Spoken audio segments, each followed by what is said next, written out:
We've defended other nations' borders while leaving ours wide open. Anybody can come in. Oh, we're going to build the wall. Don't worry about it. We're building the wall. We're building the wall. In fact, it's going to start soon. Way ahead of schedule. Way ahead of schedule. That was Donald Trump back in 2017. Most of you will probably remember this speech. Trump was talking about building a gigantic wall between the United States of America and Mexico as a solid border between the two. Back then, this plan had always been part of his presidential campaign. Trump claimed that if he would be elected the next American president, he would build the wall and he would make Mexico pay for it. According to Trump, this was the best way to stop illegal immigrants from Mesoamerica and South America from coming to North America in pursuit of a better future. Now, this raises the question whether a wall, or some tall construction similar to a wall, would actually help to solve problems involving illegal immigrants. Perhaps it would be better to tackle the issue where it starts and address and improve the underlying causes. But even apart from that, when I heard Trump talking about this wall, as a European, I seriously wondered, is history repeating itself? What was Donald Trump doing on November 9, 1989? Did he not watch the news that day? Did we, as a collective, not learn anything from the Berlin Wall? Let's rewind to the end of the Second World War. A history on its own, for sure, but we need to briefly discuss it, because this is where the story of the Berlin Wall starts. Now, the warring parties of World War II were Nazi Germany and Austria under the leadership of Adolf Hitler against the combined Allied forces of Great Britain, France, the United States and the Soviet Union. That is actually simplified, because there were more parties involved at different moments in time, and the conflict is called World War II for a reason. Many nations of our world were involved, one way or another. That is why the start and the end of the war differ between countries. For example, the war started in 1939 for the Polish, when Nazi Germany invaded Poland, while the United States only officially entered the war stage in 1941, after the Japanese attack on Pearl Harbor. Long story short, we typically say that it was the Axis powers against the Allied forces, and we say that the conflict lasted from 1939 to 1945. So in 1945, Nazi Germany officially surrendered. The combined forces of Great Britain, France, the United States and the Soviet Union proved to be victorious. But the question was, what to do with Germany itself? The Allied powers wanted to make sure that Germany could not regain its military strength and could not rebuild a government based on racial theory and terror. In other words, the German nation needed to be watched and controlled by outsiders, as to make sure all that misery would never happen again. They came up with a temporary solution. They divided Germany into 4 occupation zones. 1 for France, 1 for Britain, 1 for the United States and 1 for the Soviet Union. Now, while the first 3 could get along just fine in terms of ideology and political ideas, the latter, so the Soviet Union, had other plans based on another ideology.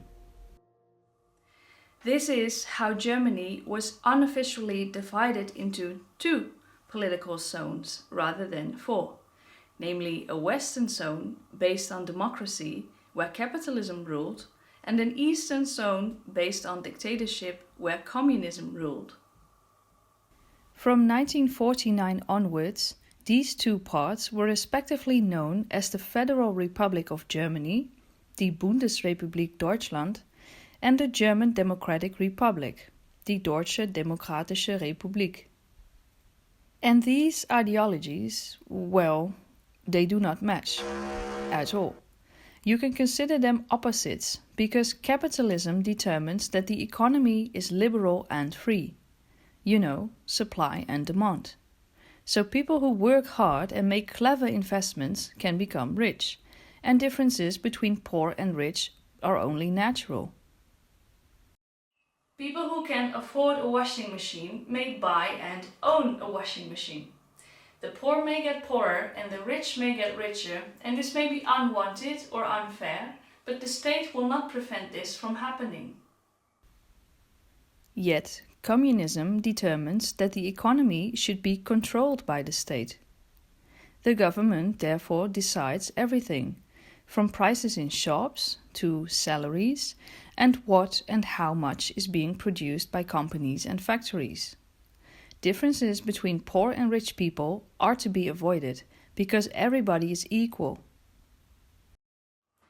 Tools and equipment, such as that washing machine again, should be owned by the community as a whole. Everybody in the community pays a small amount of money for one washing machine. Everybody may use it, but nobody may own it privately. You know, sharing is caring. This was the reason that the Cold War between the Americans, so capitalists, and the Soviets, so communists, basically immediately started as soon as World War II ended.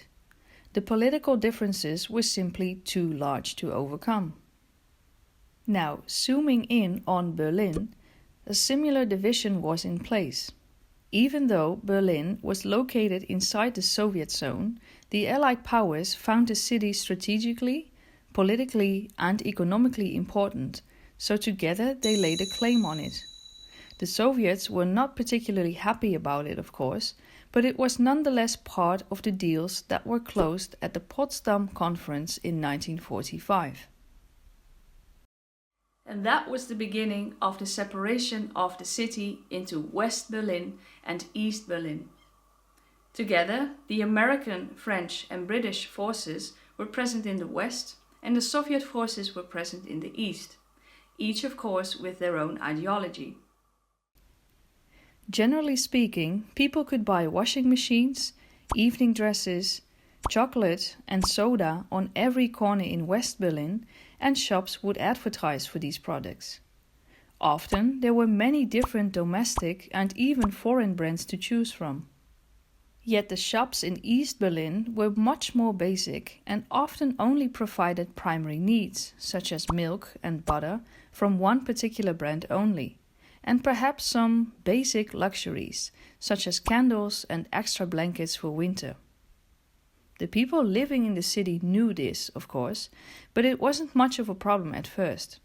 People would try to travel back and forth to the different occupation zones and perhaps visit friends and family, either in the east or in the west, and everybody would manage and generally get everything they needed. Now the first major issue arose in 1948. On June 23rd, the Soviets switched off imported electricity facilities that brought electricity from the Soviet zone to the other zones. They said it was for maintenance reasons and nobody expected anything else. Yet the next morning, on June 24th, the Soviets closed off all land and water connections to and from the western zones in Berlin, including the railways. So they basically isolated the city by blocking all the possible entry roads. Of course they could do so because Berlin was located right in the middle of the Soviet occupation zone. So it took them little effort to surround Berlin and make sure nobody entered or left the city through the western zones. Quite radical. But you have to realize that this was a Soviet reaction to a number of things that happened earlier.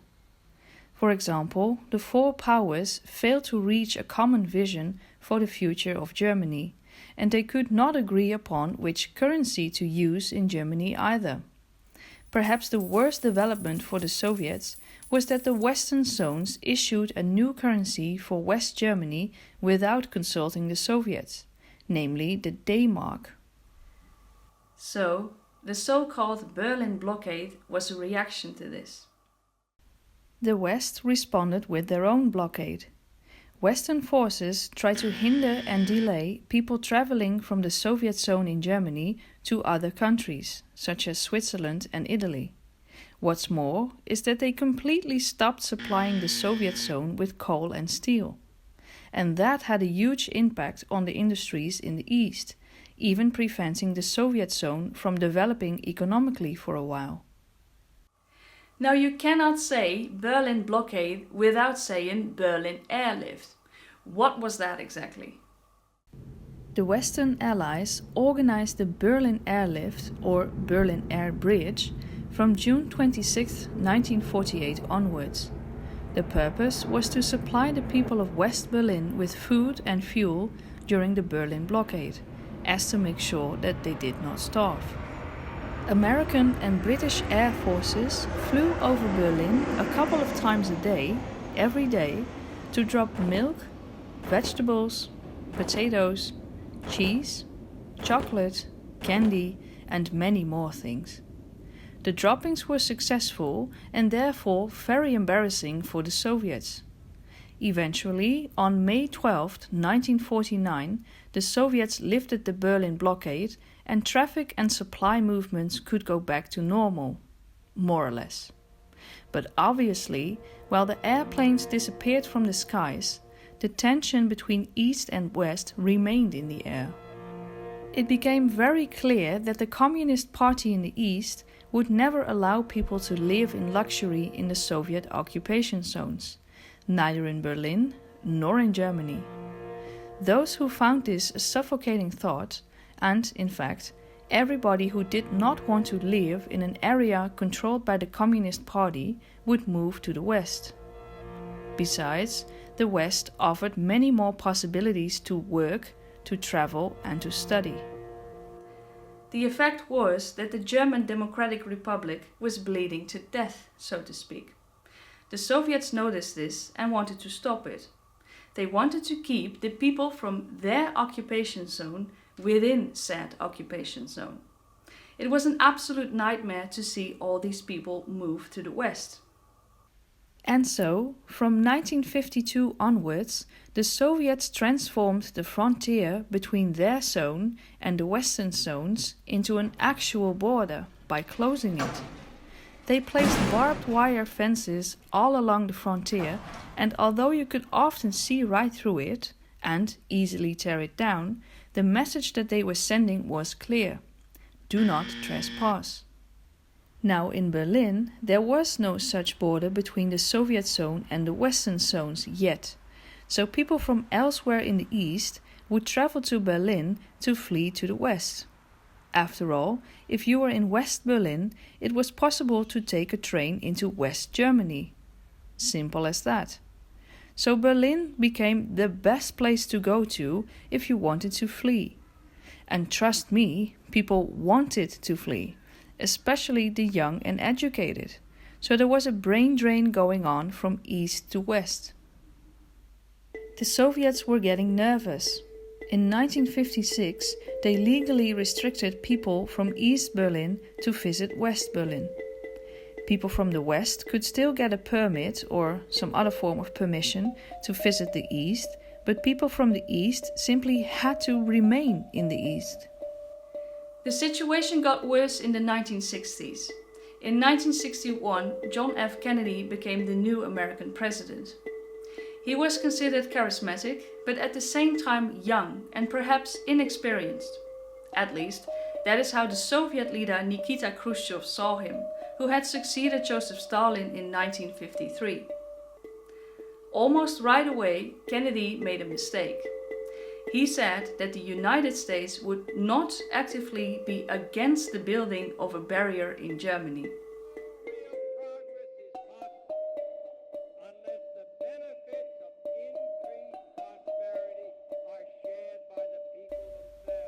The Soviets heard enough. This was basically music to their ears. So in August 1961, they decided to close all borders and to start building a wall.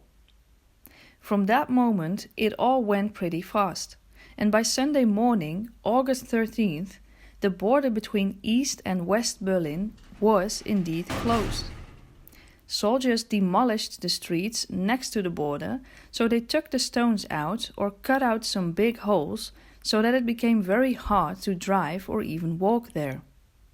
In addition, they placed loads and loads of barbed wire along the border. That day came to be known as Stacheldrahtsonntag, Barbed Wire Sunday. The first concrete blocks and permanent fences were put in place on August 17th. During the construction of the wall, the soldiers in the east had been given the order to shoot anyone who came too close, and of course anyone who tried to trespass. As the months went by, the Soviets added other obstacles to the border zone, such as minefields, land strips with aggressive dogs, and watchtowers with armed soldiers. As you can see, there was also a strip of no man's land along the border, which, of course, helped the Soviets to watch the area. People from West Berlin could walk up to the wall and even touch it, but people from East Berlin could not, because they were not allowed to enter that no man's land. In fact, they would be shot dead if they did. Not only did the wall cut through the city, it also cut through families and friends. The whole world was watching these developments on the news, and people in all of Western Europe heard what was going on the radio, and they wanted to help. In June 1963, Kennedy even traveled to West Berlin to show that he supported the people who were suffering under this new political structure. He held a speech that has become famous. And then he spoke the famous words, Ich bin ein Berliner. I am from Berlin. In other words, I am with you. I am just like you, and I stand with you. Especially the people from West Berlin, who saw it all happening with their own eyes, got very creative in helping people flee from east to west. Fake passports, fake jobs, redirected public transport, manipulated military airplanes, modified cars, tunnels, you name it, they tried everything. One man who will always be remembered for helping out is Burkhart Veigel. I was lucky enough to meet him and we recorded an oral history together. There's a link to that video in the description below, so if you're interested in his impressive personal story, do check it out. It's no surprise that more and more people started to protest against the wall as time went on. People who tried to flee to the west were still arrested or even shot upon discovery. It was a cruel situation and a rather strange daily life. Artists such as David Bowie, Bruce Springsteen and David Hasselhoff spoke up and showed that they were concerned. Their fans, of course, could only copy those sentiments. Additionally, the communist states of the Soviet Union had to deal with increasing economic problems. The Berlin Wall and the Iron Curtain were heavily impacting their economic development. In June 1989, the communist government of Poland fell after the new elections.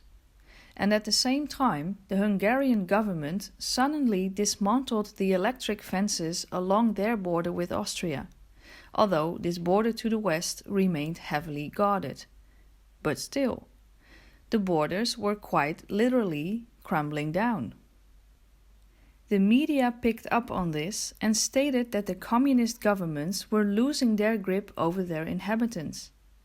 This led to massive escape attempts, and a lot of them were successful. In September 1989, over 13,000 East German tourists escaped through Hungary to Austria. This, in turn, led to a chain reaction, and some people tried to prevent more East Germans from fleeing, while others only helped more people to escape. Understandably, mass protests and vicious demonstrations broke out. On November 4, over 500,000 people gathered at the Alexanderplatz in East Berlin to demand a change of politics. there was no other option than to allow a further loosening of the border controls, and ever more people escaped.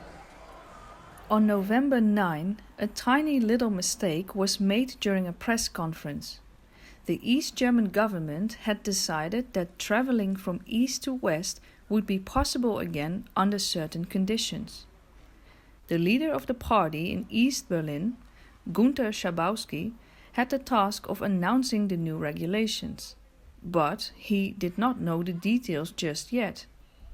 The regulations were supposed to be implemented the next day, but when Schabowski was asked when and what and how, he replied, "As far as I know, it takes effect immediately without delay."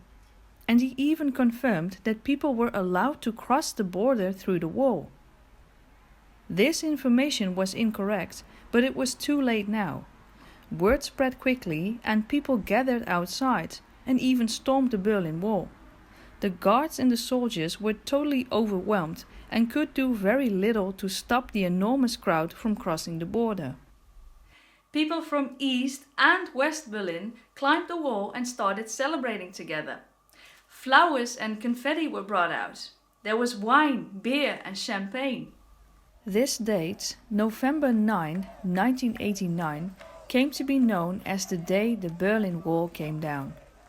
The Iron Curtain followed 2 years after, in 1991, when the Soviet Union was dissolved. After all those years, it is estimated that around 4 million people fled from the communist German Democratic Republic to the Federal Republic of Germany, obviously also including escapes from East to West Berlin. We do not know for certain how many people died trying to escape, but unofficial estimates say the number must be around 1,100 people. The exact numbers were kept secret by the East German government and are still very hard to track down today. And what about Trump's wall?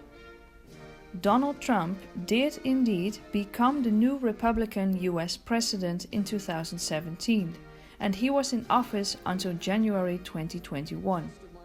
Then, of course, the Democrat Joe Biden took over, who is still in office today.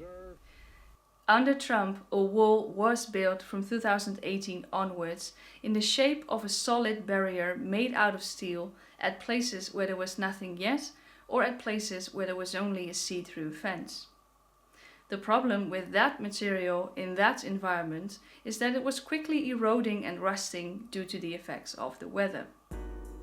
In March 2022, the US Customs and Border Protection leaked information about it, revealing that the border wall had been breached over 3,000 times already by smugglers and immigrants. Still, the same CBP officials say the wall remains a good border security tool when combined with surveillance technology and enough people to guard it properly. For the next elections, which will take place in November this year, border security has, once again, become an important issue to fight over. Trump basically still believes in his Mexican border wall, and Biden tries to tackle problematic illegal immigration through new legislation in the shape of the 2024 Border Security Bill. But this bill is already contested, as you can see right here. So in conclusion, this is an ongoing issue. Whenever you inform yourself, I hope you try to consult established and trustworthy channels. It also helps to look for historical parallels throughout the decades so that you can see what we can learn from our shared history. Because everything that happened in the past holds a valuable lesson if you're willing to see it.